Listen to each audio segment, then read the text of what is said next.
Hey everyone, welcome back to GL Spinners. Today I've got a requested video for you. We are taking a look at how I clean and maintain my spinners. So I carry my spinners around with me all the time, and if they're not in my hands when I'm fidgeting with them, they're typically in my pocket. And to be honest, that's probably the worst place I could keep it. Carrying your spinner in your pocket really lends it to losing spin time, getting dirt, lint, hair, everything you can imagine in the bearing. Every spinner has this gap between the buttons and the frame, and that's by design to keep the buttons from rubbing against the frame and slowing the spinner. But it also leads to the majority of the lint, dust, and hair getting in the center of our bearing.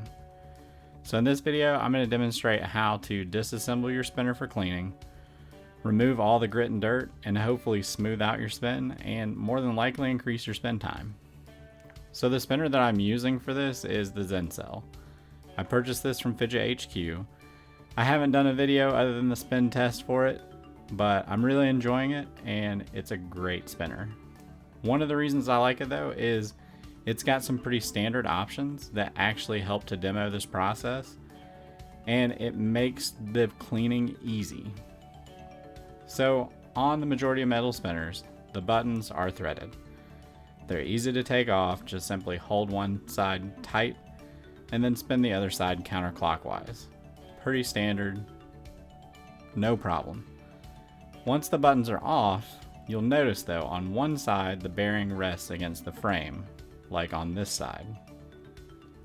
Now on the other side is where this one is nice because it's got our threaded bearing lock. I talk about this in almost every one of my videos.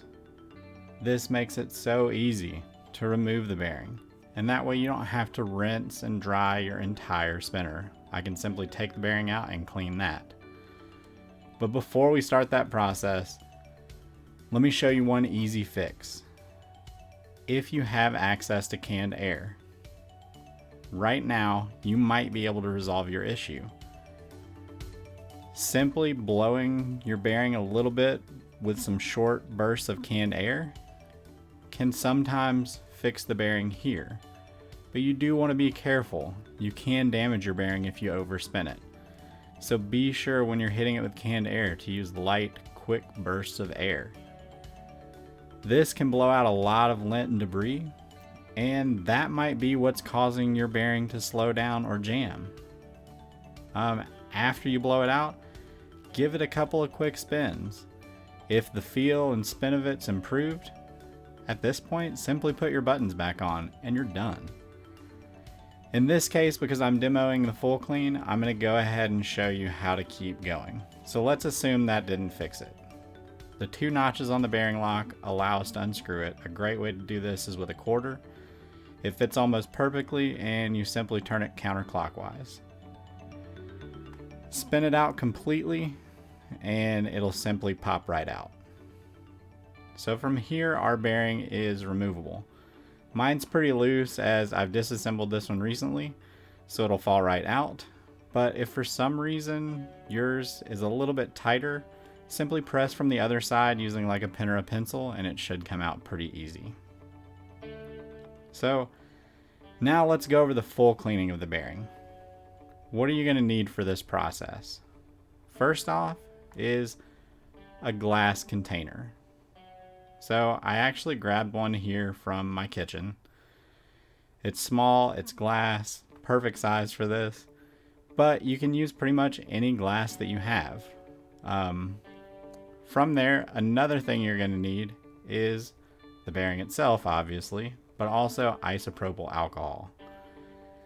I recommend 91%. The reason is that the higher the percentage, the less water content that's in the alcohol. And that's going to allow it to evaporate faster and leave less water behind for potential rust in your bearing. You can pick this up at pretty much any pharmacy or grocery store. It's relatively cheap and does a really good job for cleaning out your bearing.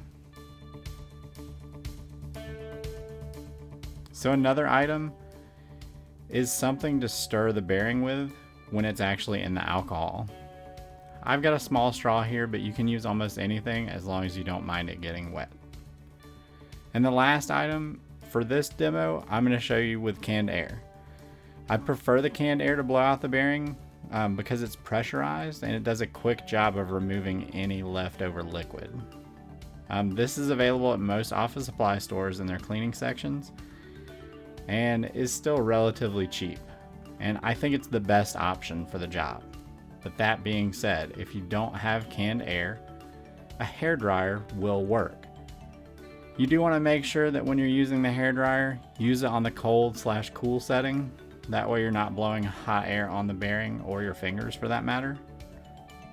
But like I said, I prefer canned air simply because it blows harder than the hairdryer. The hairdryer is going to take a little bit longer to remove the moisture, but if it's your only option, you definitely want to use it. It's far better than just letting the bearing air dry. So let's start the cleaning process. First things first, drop your bearing in the glass. Next, take your alcohol and you want to use just enough to cover the bearing. You don't really need any more than that. And if you've got multiple bearings, you can clean them at the same time. No need to waste that alcohol. So from here, what I typically do is I let it soak for a little while. I'll typically let it soak in the alcohol for about 15 minutes. After that, I'm going to grab my straw and agitate the bearing in the alcohol.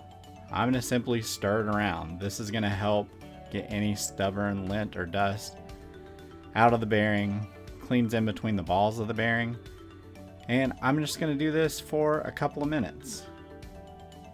You can also flip the bearing over and continue it, and then also I typically rotate the bearing along the outside of the glass like this because that makes the inner balls spin as well and just really helps the alcohol get in there and clean this thing out. So once you've got it stirred up pretty good and agitated, at this point you can let it soak for a little bit longer. Again, 5 minutes or so. For this video, I'm going to go ahead and pull it out though. From here, take it out in your fingers and simply spin it. Grab it by the innermost ring and give it a few spins. What this does is not only works the alcohol in there even more, but at this point it's removing a lot of the excess alcohol. And that's our goal. Once we've got it clean, we want it to be really dry. The drier the better. So a lot of this excess alcohol is spinning out, and now I'm going to grab my canned air and simply give it a few bursts to dry it even more. Like I said, your goal here is to get this as dry as possible. The reason being is any leftover moisture has a chance to rust that bearing. So once you're confident that it's dry, you can reassemble the spinner. But I typically recommend letting it sit out for a few minutes to fully dry. You just want to make sure you keep it in a nice, clean, dry area so it's not going to gather back that dust and other debris. So I'm confident that my bearing's dry, so from here I'm going to show you how I put the whole spinner back together. So once I've got it dry, simply place your bearing inside the spinner. There's a little groove that it sits in. It'll usually fall into place, but if you need to, you can press it in with your finger just to make sure it's right. So once that's in place, take your bearing lock, go ahead and make sure the thread side's down, and screw it back in clockwise. That's going to lock your bearing back in place.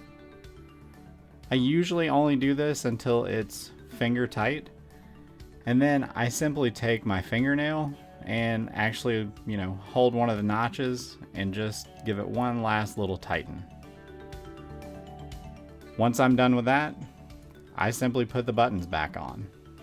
I usually let it sit on the female end and then screw the male end clockwise. And that's it. My spinner's back together. From here, test it out. Give it a couple of spins. It should feel a lot smoother, And if you do a spin time test on it, chances are it's going to spin longer. If not longer, it's going to at least be pretty close to what it was when you got it out of the box. So, let me know what you think about this video. Is there anything you do different when you clean out your spinners? You know, if you've got any questions or any comments, be sure and leave them down below. I'll do my best to answer them. If you like the video, be sure and give me a thumbs up. And if you want to see more spinner content and reviews, be sure and subscribe. As always, thanks for watching. Have a good one.